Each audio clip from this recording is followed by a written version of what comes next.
Bonjour à tous et bienvenue sur Hebdo Foot, la chaîne qui parle de foot une fois par semaine. Aujourd'hui, on se retrouve pour le 3e épisode de la saison 2 de la rubrique Mercato. Pour tous les nouveaux, la rubrique Mercato, c'est ma série où tout l'été et tous les mercredis à 19h, je vous récapitule les dernières semaines de Mercato en deux parties, les officialisations et les rumeurs. Cet épisode sera un peu spécial car puisque je pars en vacances mercredi matin, donc aujourd'hui matin où sort cette vidéo, j'ai tourné hier matin, mardi matin, et par conséquent les dernières infos proviennent de cette date, mais pas de problème car on retrouvera les actus d'hier après-midi et de aujourd'hui dans l'épisode de la semaine prochaine. Donc si vous voulez continuer à me soutenir, n'hésitez pas à liker, à vous abonner, vous êtes très peu à le faire et ça soutient énormément. Et sur ce, c'est parti. Comme d'habitude, on commence par les officialisations de transfert. Donc Mason Mount s'est officiellement engagé avec Manchester United. Sead Kolasinac quitte l'OM après s'être engagé avec l'Atalanta. Kasper Dolberg quitte l'OGC Nice pour Anderlecht. Roberto Firmino rejoint Edouard Mendy à Al Ahly en Arabie Saoudite.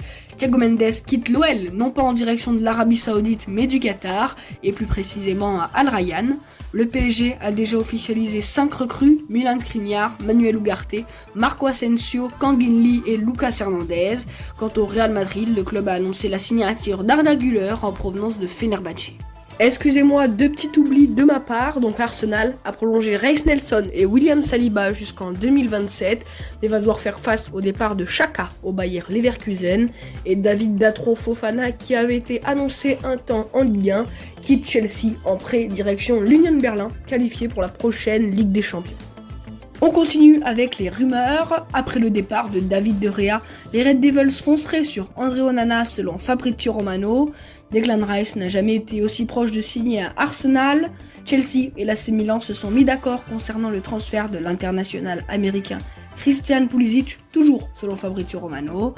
Lovro-Mayer intéresserait le Bayer Leverkusen et Wolfsburg. Selon l'équipe, les négociations entre le PSG et Galatasaray concernant Mauro Icardi sont en phase finale. L'Argentin devrait quitter Paris pour 10 millions d'euros dans les prochains jours. Les négociations entre le Bayern et Tottenham pour Harry Kane auraient repris. Selon Sky Sports, les Bavarois auraient proposé 80 millions d'euros hors bonus, sans réponse pour l'instant de Tottenham.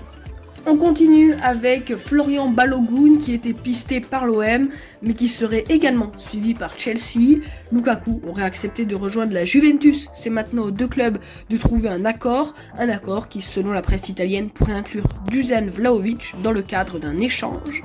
Selon la Gazzetta dello Sport, si Kylian Mbappé venait à quitter Paris, le club préférerait finalement Victor Osimhen à Randal Kolo Muani.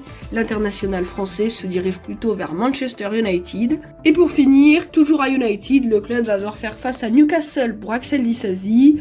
À Newcastle, Saint-Maximin serait poussé vers la sortie pour financer d'autres transferts. L'équipe annonce que Lyon aurait rejeté la première offre de Leipzig pour Loukeba. Selon le média portugais Abola, le PSG va faire une offre pour Gonzalo Ramos. Chelsea s'intéresserait à Eli Wahi et Pogba aurait refusé l'Arabie Saoudite. Donc voilà les amis, c'est déjà la fin de cette vidéo. Je crois que j'ai une nouvelle fois respecté le défi de résumer les infos transferts en environ 5 minutes. Si ça vous a plu, n'hésitez pas à liker, à vous abonner et à activer la cloche pour ne pas rater les prochains épisodes. Si vous avez un peu plus de temps, laissez-moi un commentaire, ça aide et ça soutient énormément. Sur Hebdo Foot, on se retrouve la semaine prochaine pour de nouvelles news. À bientôt.